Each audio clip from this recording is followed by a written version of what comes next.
नमस्कार दोस्तों और प्यारे बच्चों, कैसे हो आप? उम्मीद कर रहा हूँ अच्छे होंगे। ठीक है, आज हम लेके आए अपने मैथमेटिकल टूल्स का थर्ड पार्ट। और इससे पहले कि मैं ये वीडियो लेक्चर शुरू करूँ, आप सब लोगों को एक बहुत ही ज़्यादा बड़ा वाला थैंक यू, क्योंकि आप लोगों ने हमारी लास्ट वीडियो को जो इतना सपोर्ट और समर्थन किया, आगे भी इसी तरीके से अपना सपोर्ट करते रहें। ठीक है, ओके। आज के वीडियो लेक्चर को शुरू करने से पहले हम देख लेते हैं कि इस वीडियो लेक्चर में हम क्या क्या लेकर आए हैं आप लोगों के लिए। इसमें हम लेकर आए फंक्शन के डेफिनेशन पढ़ेंगे, फिर उसके टाइप्स पढ़ेंगे। फंक्शन के बाद लिमिट है, तो लिमिट कैसे फंक्शन पे एक्ट करती है, उसे कैसे यूज करते हैं, उस चीज को हम देखेंगे। और फिर उसके बाद में हम बात करेंगे किसकी, डिफरेंशिएशन की। तो आइए बच्चों शुरू करते हैं आज के शुरू करते हैं। फंक्शन को शुरू करने से पहले मैं आपको बताऊंगा क्या कि कुछ छोटे टर्म जो आपको हमेशा से याद होते हैं, जैसे कि चलो ऑरली ले लेते हैं, वेरिएबल्स। वेरिएबल क्या होता है? वेरिएबल एक ऐसी क्वांटिटी है जो हर एक क्वेश्चन में सिचुएशन के साथ में चेंज हो जाती है। वही हम बात करेंगे कांस्टेंट की। तो कांस्टेंट ऐसे क्वांटिटीज होती हैं जो कभी चेंज नहीं होते, ठीक है, वो हमेशा फिक्स रहते हैं। जैसे सारे के सारे नंबर कांस्टेंट है, पाई कांस्टेंट है, और अब आपको जैसे लॉग में पता चल गया ई 2.7 वो भी एक कांस्टेंट है। ठीक है बच्चों, ओके। अब इसके बाद में हम बात करते हैं फिजिकल क्वांटिटी की। What do you mean by physical quantity? तो फिजिकल क्वांटिटी कुछ भी ऐसी चीज जिसे आप मेजर कर सको, वो फिजिकल क्वांटिटी होगी। ठीक है बच्चों, ओके। अब फंक्शन की बात करते हैं। देखिए फंक्शन में हमने अभी तक के केस में जो किया है, हमने एक दो फंक्शन पढ़े हैं, जैसे लीनियर आपने इक्वेशन पढ़ी है, लीनियर इक्वेशन टू वेरिएबल, या फिर आपने क्वाड्रेटिक इक्वेशन पढ़ी है, वो सब फंक्शन ही होते हैं। ठीक है बच्चों, तो फंक्शन क्या होता है? फंक्शन बेसिकली एक एक्सप्रेशन होता है, मैथमेटिकल एक्सप्रेशन, जिसमें आप दो वेरिएबल्स को, दो वेरिएबल क्वांटिटीज को क्या करते हो, लिंक करते हो एक दूसरे से किसी भी मैथमेटिकल फॉर्मूले के रिस्पॉन्स में। और उसके बाद में आप क्या करते हो, जैसे x और y, इन दोनों के अंदर आपने रिलेशन दे दिया मैथमेटिकल फॉर्म में, तो अब वो फंक्शन माना जाएगा। लेकिन इसके साथ एक इंपॉर्टेंट कंडीशन अटैच्ड है जो हमेशा सेटिस्फाई होनी चाहिए, और वो कंडीशन ये है कि एक y, मतलब y को x से लिंक कर दिया, तो x और y दोनों वेरिएबल क्वांटिटीज है। अब यहाँ पे x को हम इंडिपेंडेंट क्वांटिटी मान रहे हैं और y को डिपेंडेंट। डिपेंडेंट क्वांटिटी का मतलब सिर्फ इतना ही है कि आप x की वैल्यू को अपनी मर्जी से पुट करते हो और उसे पुट करके एक्सप्रेशन में y को कैलकुलेट करते हो। तो x is independent, y is dependent. हम हॉरिजॉन्टल एक्सिस पे जब भी ग्राफ को प्लॉट करते हैं तो इंडिपेंडेंट क्वांटिटी लेते हैं, और वर्टिकल एक्सिस पे हमेशा क्या लेते हैं, डिपेंडेंट क्वांटिटी लेते हैं। ठीक है, इस तरीके से ग्राफ का प्लॉटेशन होता है। अब आगे बात करते हैं कि मैं x और y के अंदर रिलेशन ले रहा हूं, x y दोनों वेरिएबल है, x इंडिपेंडेंट y डिपेंडेंट। तो अब यहाँ पे अगर इस एक्सप्रेशन को एक फंक्शन बनना है, तो फंक्शन बनने के लिए जरूरी है कि there should be a finite value of y for each value of x। ठीक है, there should be a finite value of y for each value of x। मतलब जब आप x के फॉर्म में फंक्शन में कोई भी चीज इनपुट करेंगे, तो y के फॉर्म में कुछ ना कुछ आउटपुट हमेशा आना चाहिए। अगर x एक वैलिड इनपुट है, तो y का कुछ ना कुछ वैलिड आउटपुट भी आना ही चाहिए। आगे बस हमें एक तो ये बात, इसे थोड़ा और डीपली समझते हैं। मतलब ऐसा नहीं होना चाहिए कि आप x की एक वैल्यू पुट करते हो और उसके करस्पॉन्डिंग दो आउटपुट आ जाए। ये भी तो ऑब्वियसली गलत ही होगा कि आपने x की वैल्यू मान लीजिए कभी 5 पुट की, और 5 पुट करने से कभी x y 6 आ रहा है और कभी 8 आ रहा है, तो आप ऐसे कभी भी मतलब ये डिसाइड नहीं कर सकते कि x को 5 रखने पे कब 6 आएगा, कब 8 आएगा। तो ऐसी कंडीशन में भी वो फंक्शन नहीं रहेगा। तो x की जितनी वैल्यूज है उसे बोलते हैं इनपुट या फिर डोमेन, और y की जो रिस्पॉन्स में वैल्यूज आती हैं उन्हें बोलते हैं अपन आउटपुट या फिर रेंज। तो हम यहाँ पे ये कह सकते हैं कि एक एक्सप्रेशन को फंक्शन बनने के लिए ये एसेंशियली जरूरी है कि एक x की वैल्यू के लिए एक ही y की वैल्यू आनी चाहिए। दो x की वैल्यूज के लिए एक y की वैल्यू आ जाए ये चलेगा, लेकिन एक x की वैल्यू के लिए दो y की वैल्यू नहीं आनी चाहिए। ठीक है, तो फंक्शन की डेफिनेशन लिखते हैं हम लोग। Function it is a relation between two variables such as x and y। ठीक है, ये एक रिलेशन होगा and for each value of x as input there should be a finite value of y, that is output। y output. ठीक है बच्चों, तो आप फंक्शन को एक तरह का ऐसा मशीन मान सकते हो जिसमें आप एक तरफ से इनपुट दोगे तो वो जैसे ही मशीन में जाएगा तो दूसरी तरफ से आपको आउटपुट मिल जाएगा। ठीक है बच्चों, ये इस तरीके से होता है। और फंक्शन को दिखाने का ये साइन है p ऑफ x या फिर f ऑफ y, ये सब फंक्शन को दिखाने का क्या है, एक सिंबल है। आगे आपको बात समझे।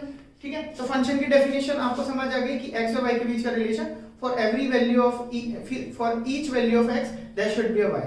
ठीक है, आगे बस सुनो। ओके, अब हम बात करते हैं टाइप्स ऑफ फंक्शन की। कितने तरह के फंक्शन हमें देखने को मिल सकते हैं, सिर्फ डेफिनेशन की बात कर लेते हैं, वही हमारे काम का फिजिक्स में।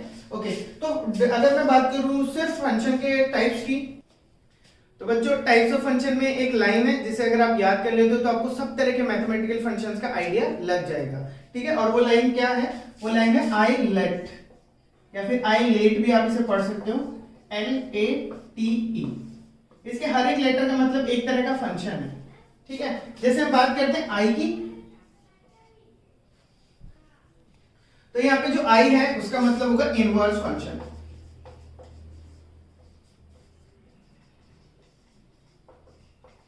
ठीक है, देखो बच्चों इनवर्स फंक्शन में क्या है, आपने सिंपल फंक्शन तो पढ़े हैं, जैसे कि आपने साइन थीटा पढ़ा है या साइन एक्स पढ़ा है या फिर कॉस थीटा पढ़ा है या कॉस एक्स पढ़ा है। लेकिन अब देखिए जैसे मैं थीटा की वैल्यू यहाँ पे 45 पुट कर दूं तो क्या हो जाएगा, साइन 45, और उसकी वैल्यू आप लोगों को पता है कि 1/√2 हो जाएगी।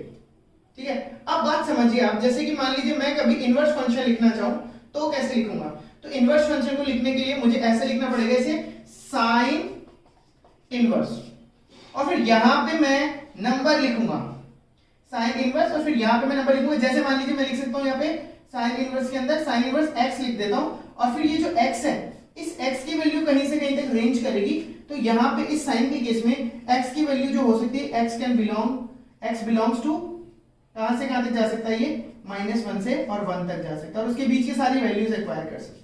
तो ये हो गया साइन इनवर्स x। आप यहाँ पे साइन इनवर्स x में x की जगह 1/√2 रखिए, तो साइन इनवर्स x का मतलब साइन इनवर्स 1/√2 का मतलब क्या हो जाएगा, 45। ठीक है, डिग्रीज में।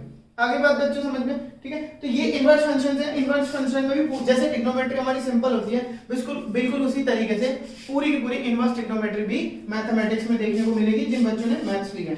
पर बायो वालों को इससे कुछ ज्यादा लेना देना नहीं होगा। पर जो जनरल आपको यूज होगा वो ये होगा कि कभी कभी आपको स्लोप निकालने को बोला जाएगा और आप निकालोगे tan theta equal to some number like m। ठीक है, जो आपको जनरली यूज होगा उसे हम एक बार देख लेते हैं। जैसे कभी कभी आपको स्लोप निकालना पड़ेगा और एक्सप्रेशन आएगा tan थीटा इक्वल्स टू कोई नंबर आ जाएगा, जैसे कि लेट इट बी m। अब वहां पे आपको बोला जाएगा थीटा निकालिए, और थीटा की वैल्यू कभी कभी स्टैंडर्ड नहीं होगी। जैसे कि मान लीजिए tan थीटा इक्वल टू आ जाता है क्वेश्चन में आ गया 5, तो अब किसी भी बच्चे को ये नहीं पता कि tan थीटा की वैल्यू थीटा की किस वैल्यू पे 5 देता है, नहीं पता, तो इसे हम इनवर्स के केस में ही छोड़ देंगे और इसे हम लिखेंगे tan inverse 5 equals to theta. बस यही आंसर आपको देखने को मिल जाएगा। तो tan थीटा ही बस आपके काम आएगा ट्रिग्नोमेट्री, इनवर्स ट्रिग्नोमेट्री में। पर इनवर्स ट्रिग्नोमेट्री की 6 की 6 ट्रिग्नोमेट्रिक आइडेंटिटीज होंगी, उसके फॉर्मूलेज भी होते हैं, सब कुछ होता है, लेकिन हमें कुछ नहीं पढ़ना। बस हमें पढ़ना है कितना, आई का मतलब होता है इनवर्स फंक्शन, और इनवर्स फंक्शन में भी inverse trigonometry is the function that is most recognised और यूज्ड इन फिजिक्स। ओके बच्चों, आगे बढ़ते हैं। आगे हमें दे रखा एल का मतलब है लॉगरिथम। देखिए लॉग का जो फंक्शन है ना, लॉग का फंक्शन हम लोगों ने डिटेल में हमारे लास्ट वीडियो में पढ़ा है, उसका लिंक आपको डिस्क्रिप्शन में मिल जाएगा। तो वहां पूरा का पूरा हमने लॉग फंक्शन पढ़ा। तो लॉग से रिलेटेड जितने भी फंक्शन आएंगे वो सारे लॉगरिथमिक फंक्शन माने जाएंगे। इसमें आप ऐसे लिख सकते हो, जैसे एग्जांपल के तौर पे अगर मैं लिखना चाहूं तो मैं लिख सकता हूं लॉग, और फिर यहाँ पे जैसे मैं बेस में कुछ नहीं लिख रहा तो log 10 माना जाएगा, और यहाँ लिख सकता हूँ x² + 5x, पूरा का पूरा एक एक्सप्रेशन। तो ये लॉग फंक्शन बन गया है। ठीक है बच्चों, आगे आपको बस ये इसका एक एग्जांपल हो जाएगा। उसके बाद आते हैं ए का मतलब हो जाएगा अलजेब्रिक फंक्शन। अलजेब्रिक फंक्शन क्या होंगे, देखिए मैथमेटिक्स में जितने भी एक्सप्रेशन आपने अभी तक पढ़े हैं, जैसे मान लीजिए लीनियर इक्वेशन 2 वेरिएबल है या फिर क्वाड्रेटिक इक्वेशन है, वो सारे के सारे अलजेब्रिक फंक्शन है। अलजेब्रिक फंक्शन कोई भी एक तरह का पॉलिनोमियल हो सकता है, ठीक है, किसी पावर का। तो जितने भी पॉलिनोमियल्स होंगे वो सारे के सारे अलजेब्रिक फंक्शन का एक पार्ट माना जाएगा। तो इसका एग्जांपल आप कुछ भी लिख सकते हो। मैं एक क्वाड्रेटिक इक्वेशन लिख देता हूं 2x² + 5x + 3। ठीक है बच्चों, तो ये अलजेब्रिक फंक्शन हमें सबसे ज्यादा काम आएगा और हम सबसे ज्यादा इसे यूज करेंगे। उसके बाद आता है ट्रिग्नोमेट्रिक फंक्शन।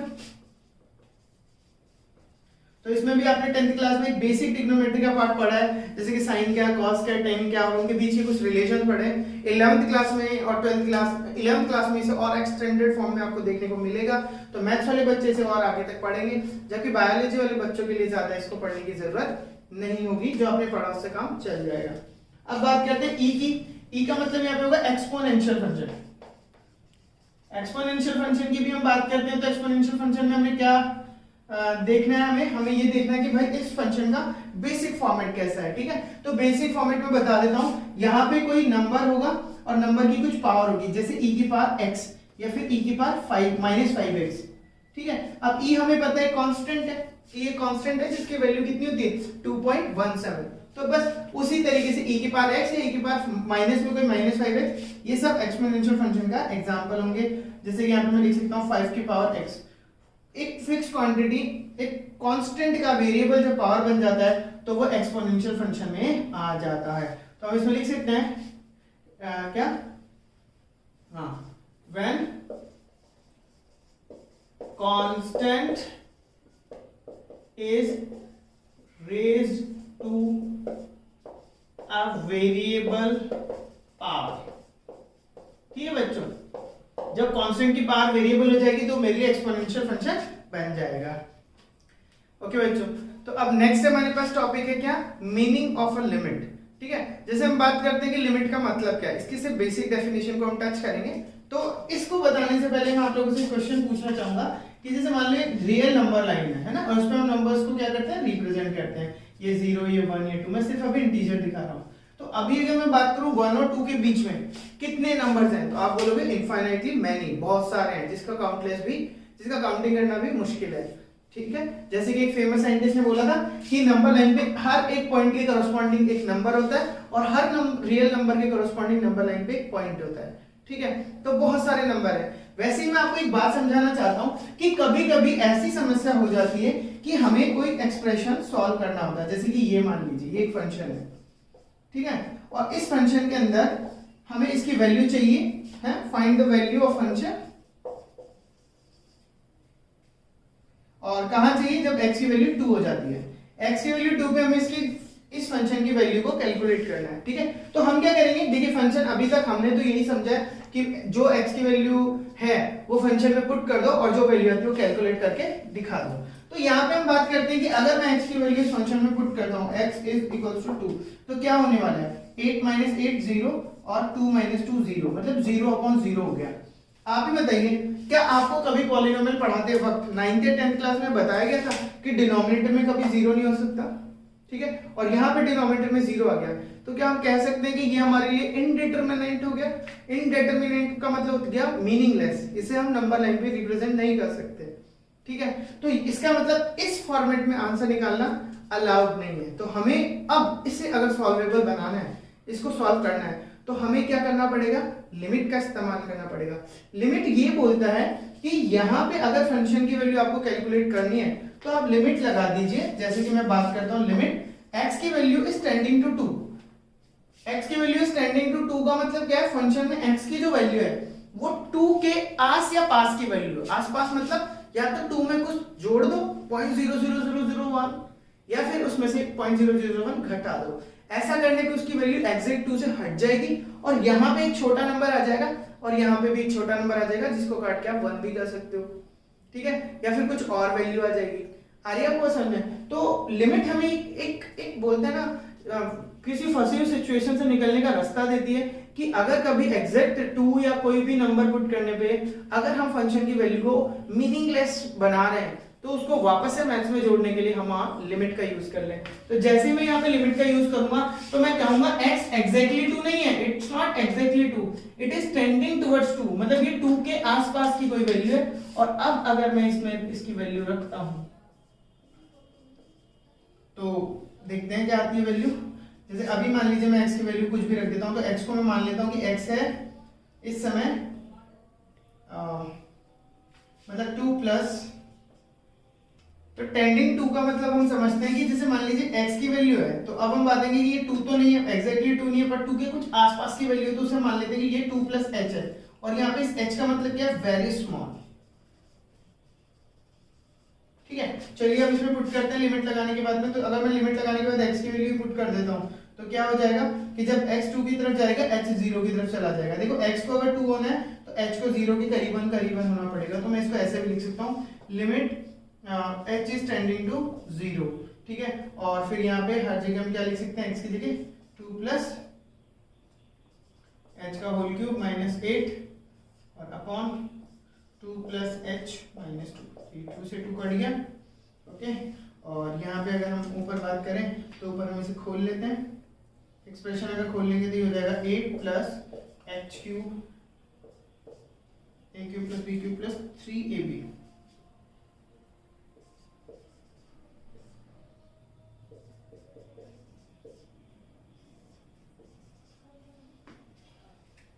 ठीक है बच्चों, अब इसके अंदर हम क्या करेंगे, हम वैल्यू को वो ले लेंगे, h को कॉमन ले लेंगे और फ्रैक्शंस को तोड़ देंगे। ठीक है, ठीक है, तो अब मैं इसको अगर आगे सॉल्व करता हूं तो देखिए, जैसे मैंने 2 प्लस h का होल क्यूब खोला तो वो ये आइडेंटिटी निकल के आ गई, प्लस 8 से माइनस 8 कैंसिल हो गया, एक्सप्रेशन ये हो गया।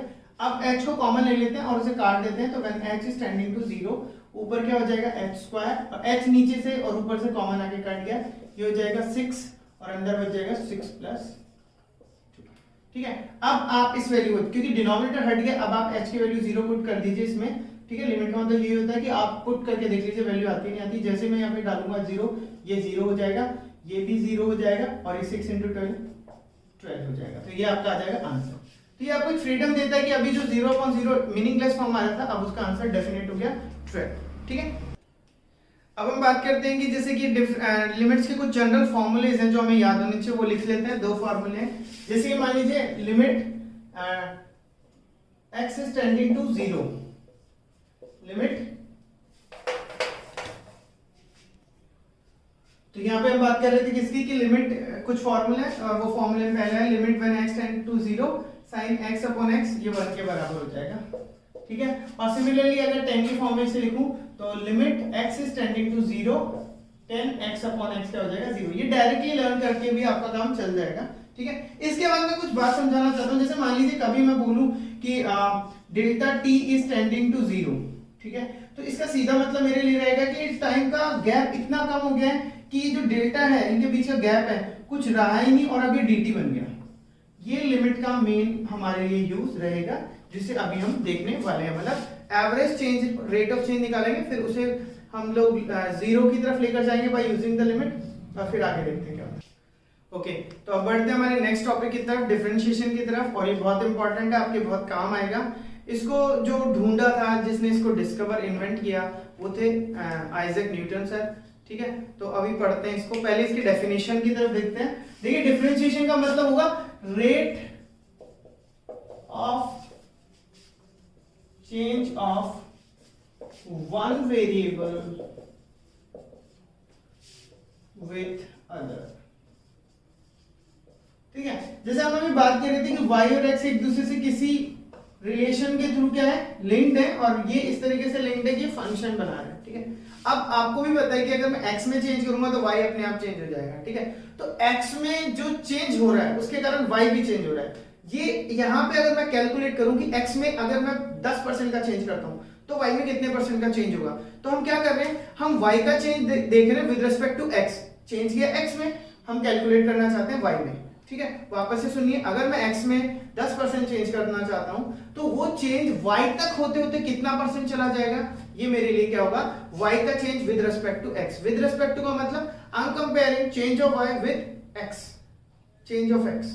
आगे आपको बस समझ में। ठीक है, ये बिल्कुल वैसे ही है, जैसे मान लीजिए कि अगर मैं बात करूं कि रेट ऑफ इन्फ्लेमेशन, जैसे मान लीजिए इंटरनेशनल मार्केट में किसी वजह से अगर क्रूड ऑयल की वैल्यू कम हो जाती है, तो हमारे यहाँ भी हमें डीजल और पेट्रोल की वैल्यू कम दाम पे मिलेगा, कम उसका प्राइस हो जाएगा, लेकिन किस रिलेशन में मिलेगा ये हमें नहीं पता। अगर वहां पे मान लीजिए $1 की कमी आ रही है और उसके एवज में हमें यहाँ पे अगर ₹2 का फायदा होता है, ₹2 हमारे लिए डीजल और पेट्रोल सस्ता होता है, तो इसका मतलब जो वहां पे अगर $2 का सब्सिक्वेंट सप्रेस होगा तो उसी का जो हमें सप्रेशन यहाँ देखने को मिलेगा वो उसका डबल देखने को मिलेगा, जो अभी $1 पे मिल रहा था। ठीक है, तो एक को और ऐसे अगर वहाँ पे अगर डॉलर क्रूड ऑयल की वैल्यूज बढ़ती है तो यहाँ पे हमारे भी जो प्राइसेस है पेट्रोल के वो रेस कर जाएंगे। तो ये बस सिंपल से दो वेरिएबल के बीच का कनेक्शन एंड डिफरेंशिएशन, और इसमें हम एक वेरिएबल का चेंज देखेंगे विद रिस्पेक्ट टू अदर। तो हम कह सकते हैं कि अगर मैं चेंज इन y देखना चाहता हूं, चेंज इन y, चेंज के लिए मैं यूज करूंगा डेल्टा, जिसे अभी डिफाइन कर लेते हैं।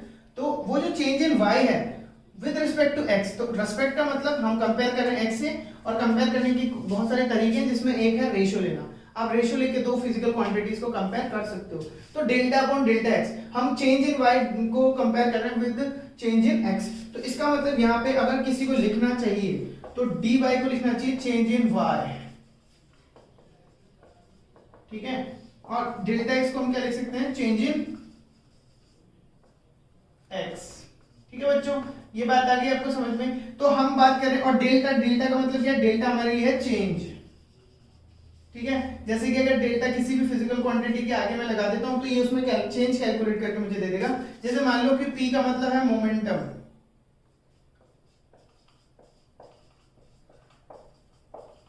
अब अगर मैं इसमें डेल्टा p बोलूं तो इसका मतलब होगा चेंज इन मोमेंटम।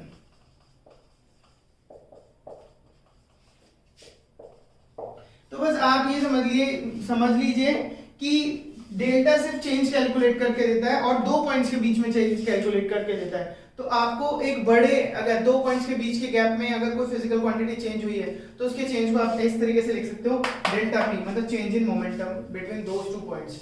ठीक है बच्चों, ये बात आ गई समझ में। तो इस तरीके से हम जब rate of change of one variable with respect to other define करेंगे तो हम कहेंगे ये है differentiation of y with respect to x। ठीक है, बट इसमें अब एक स्लाइड चेंज और करना है, इसका मॉडिफिकेशन करना पड़ेगा। चलिए वो करते हैं मॉडिफिकेशन। ओके, तो अब जैसे कि हम बात कर रहे थे delta y upon delta x का मतलब हो जाएगा change in y with respect to change in x। ठीक है, अब इसे अगर आप रियल डिफरेंशिएशन बनाना चाहते हैं, किसी एक पॉइंट के लिए डिफाइन करना चाहते हैं, तो ये बहुत जरूरी है कि ये जो डेल्टा है इसको जब आपने दो पॉइंट्स के बीच के गैप पे कैलकुलेट किया, अब उस गैप को बिल्कुल कम कर दीजिए और दोनों पॉइंट्स को एक दूसरे पे ओवरलैप करा दीजिए। व्हाट आई वांट टू से कि आप इसमें लिमिट लगा दीजिए और ये बता दीजिए कि लिमिट डेल्टा x जो अपॉन में इट इज टेंडिंग टू 0, मतलब डेल्टा x कोई गैप ही नहीं रहेगा, बस ये दो पॉइंट्स होंगे जो बहुत ही पास पास के होंगे।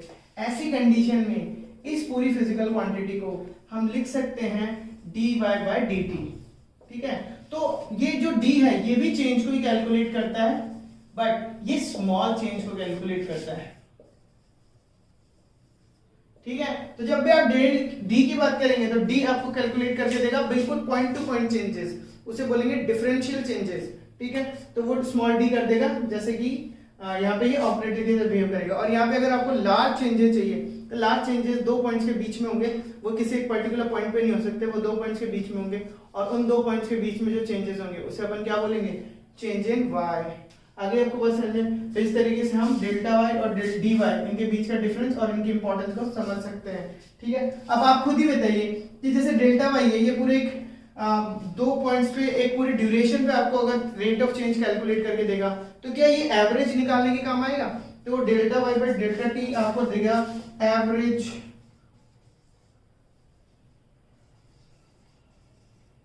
ऑफ वैल्यू, और dy बाय dt देगा आपको इंस्टेंटेनियस, क्योंकि ये पॉइंट पे कैलकुलेट करके देगा।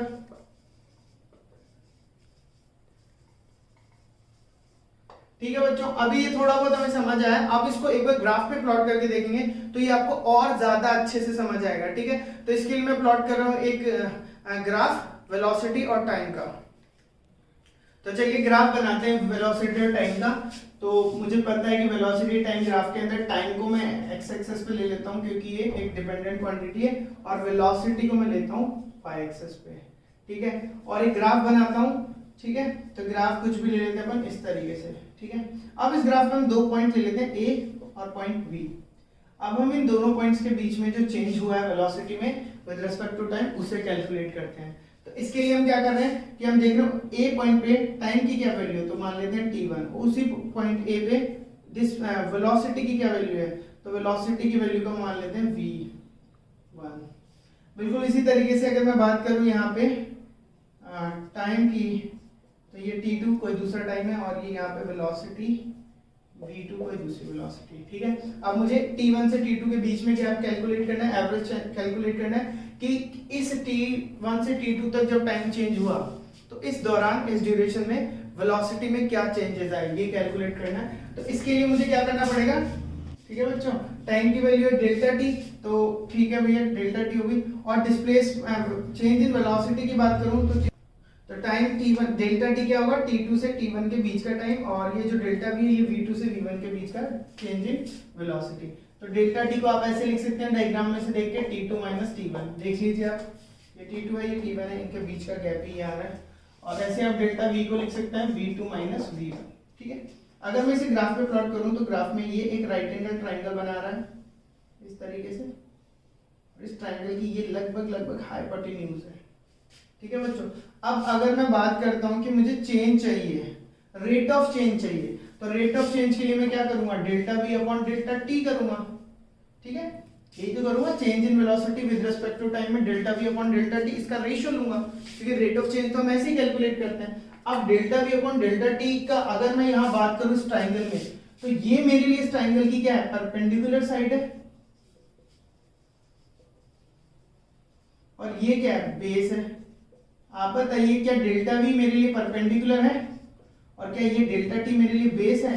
क्या परपेंडिकुलर अपॉन बेस की अगर मैं बात करूं तो वो टेन थीटा होगा क्या, ठीक है। और आप खुद भी देख लीजिए, ये जो टेन थीटा होगा इससे आप क्या निकाल सकते हो, टेन थीटा से स्लोप निकाल सकते हो। मतलब स्लोप यही तो है कि हॉरिजॉन्टल से कितना इसका एंगल बना है, तो ये टेन थीटा के बराबर आ रहा है। इसीलिए कहा जाता है कि कभी भी अगर आपको स्लोप कैलकुलेट करना हो किसी पॉइंट पे तो आप टेन थीटा का यूज कीजिए, वो इसीलिए कहा जाता है, देख लीजिए आप यहाँ से, ठीक है।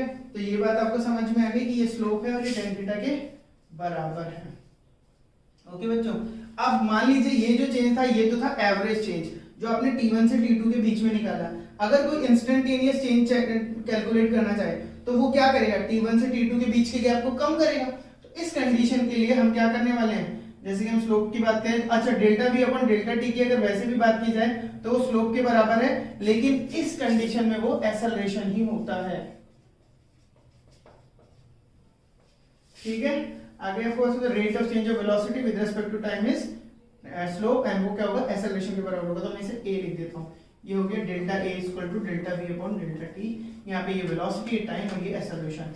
अब अगर मैं इस फंक्शन पे लिमिट लगाता हूं, लिमिट लगा दूं अगर मैं इस पे, और डेल्टा t को अगर मैं जीरो के करीब पहुंचा दूं, तो ये दोनों पॉइंट अब पास आना चालू होंगे। देखिए डेल्टा t जीरो कब होगा, जब t1 t2 आपस में ओवरलैप करेंगे।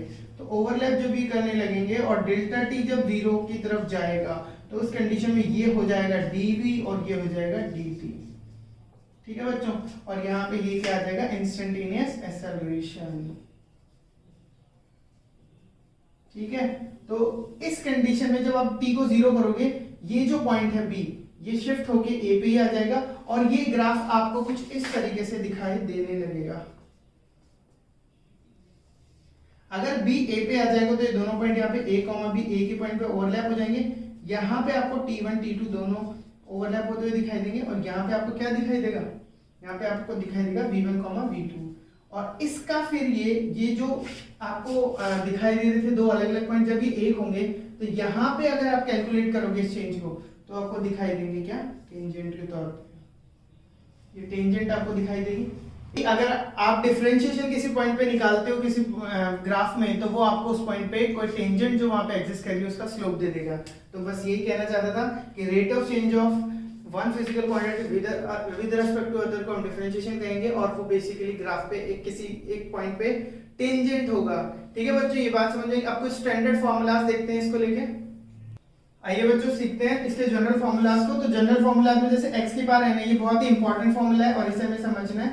जैसे मान लीजिए आप x की पावर n कोई टर्म है, उसे आप डिफरेंशिएट करते हो विद रिस्पेक्ट टू x, तो वो क्या हो जाएगा, n x की पावर n माइनस 1, ठीक है। इसके एग्जांपल देखते हैं। x की पावर जैसे 5 है तो इसका डिफरेंशिएशन क्या हो जाएगा, यहाँ पे मैं n को 5 की तरह ट्रीट कर रहा हूँ, तो ये हो जाएगा 5, देखिए n आ गया यहाँ पे, और फिर 5 में से 1 कम 4। आइए आपको बात समझ में, एक और एग्जांपल लेते हैं 6x3। तो यहाँ पे अगर मैं बात करूँ तो इस 6 का आपको कुछ नहीं करना, जब एक वेरिएबल टर्म के साथ एक कांस्टेंट क्वांटिटी होती है तो इस 6 को आप एज इट इज रखेंगे, डिफरेंशिएशन से दूर रहेगा। हम डिफरेंशिएट करेंगे सिर्फ इसका, हम डिफरेंशिएशन करेंगे सिर्फ इसका, तो x क्यूब की अगर हम बात करें डिफरेंशिएशन की तो वो हो जाएगा 3 into x स्क्वायर और वो हो जाएगा 3 to 18 x स्क्वायर।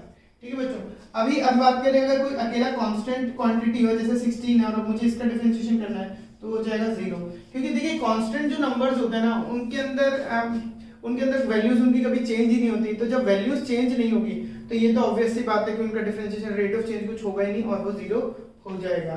तो अब जैसे कि एक और क्वेश्चन लेते हैं, इस क्वेश्चन के अंदर हम बात करते हैं कि ये एक एक्सप्रेशन है और हमें इसे डिफरेंशिएट करना है।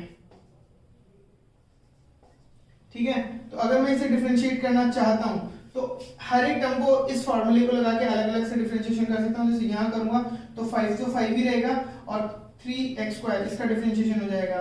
फिर यहां बात करेंगे 3 into 6 और x की पावर 6 का डिफरेंशिएशन क्या हो जाएगा, x की पावर 5। यहाँ पे 5/2 को अलग ही रहने दीजिए और इसका एक्सप्रेशन 2x हो जाएगा, ये से कट जाएगा, फिर कैलकुलेट होके हो जाएगा 15x स्क्वायर प्लस 18 की पावर 5 प्लस 5x। तो बच्चों इस तरीके से अगर ये एक फॉर्मूला आपको आ जाता तो आपसे बहुत सारे डिफरेंशिएशन के क्वेश्चन हो जाएंगे।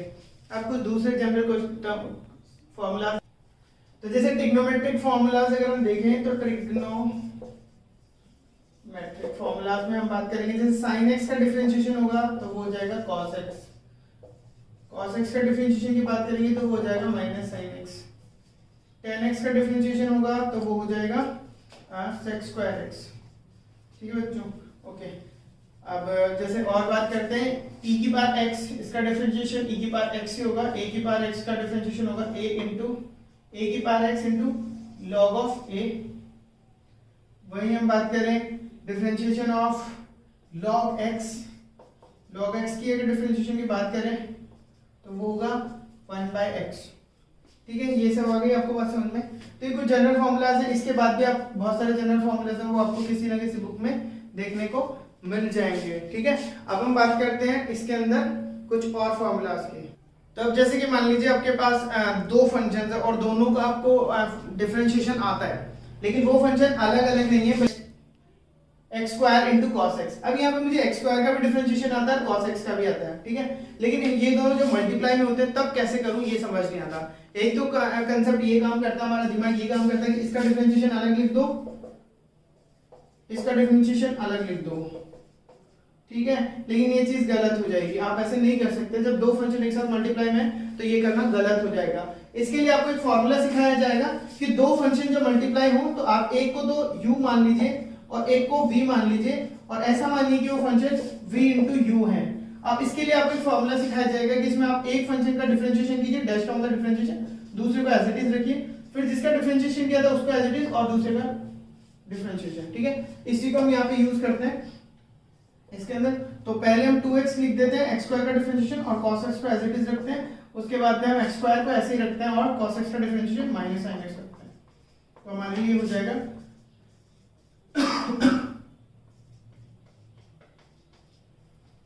ठीक है बच्चों, ये हमारे लिए क्या हो गया, इसका डिफरेंशिएशन हो गया। ओके, जिस तरीके से आपको ये बताया गया इसे बोलते हैं मल्टीप्लिकेशन फार्मूला। ठीक है, मल्टीप्लिकेशन फार्मूला। ऐसे आपके पास एक फार्मूला और होगा डिवीजन फार्मूला। मान लीजिए ये x स्क्वायर ऐसे ना होके ऐसे होता, तो अब ये ऊपर एक तो मन करता है कि इसका डिफरेंशिएशन अलग कर दें, इसका अलग कर दें, लेकिन ऐसा करने से क्वेश्चन गलत हो जाएगा। इसके लिए जो आपको सीखना पड़ेगा वो सीखना पड़ेगा डिवीजन रूल। आप ऊपर वाले फंक्शन को v मान लो, नीचे वाले को u मान लो, या फिर किसी को भी u किसी को भी v मान लो, पर यहाँ एक कंडीशन है कि पहले आपको डिफरेंशिएशन ऊपर वाले फंक्शन का ही करना है, फिर माइनस लगाना है, फिर जिसका किया उसे एज इट इज और दूसरे वाले का डिफरेंशिएशन और नीचे वाले का स्क्वायर। ठीक है, यही चीज लगाते हैं हम इसके ऊपर। तो इसका डिफरेंशिएशन 2x और ये cos x as it is, और इसके बाद में हम बात करेंगे कि ये x स्क्वायर और ये cos x का डिफरेंशिएशन आ जाएगा माइनस sin x और अपॉन में cos स्क्वायर x। बस इसी तरीके से फंक्शन आगे चलेगा। अब इसमें काफी आगे और भी डिफरेंशिएशन के पार्ट्स होते हैं, मैंने जैसे बताया बहुत डिटेल में मैथ्स में, लेकिन फिजिक्स में इतनी डिटेलिंग की कोई जरूरत नहीं है। यहाँ तक से हमारा काम चल जाएगा। ठीक है, तो आप इसे देख लीजिए और मुझे कमेंट करके बताइए कि आपको कैसा लगा। अगर आपको अच्छा लगा तो इसे लाइक और शेयर और सब्सक्राइब कर दीजिए। यहाँ तक देखने के लिए वीडियो को थैंक यू।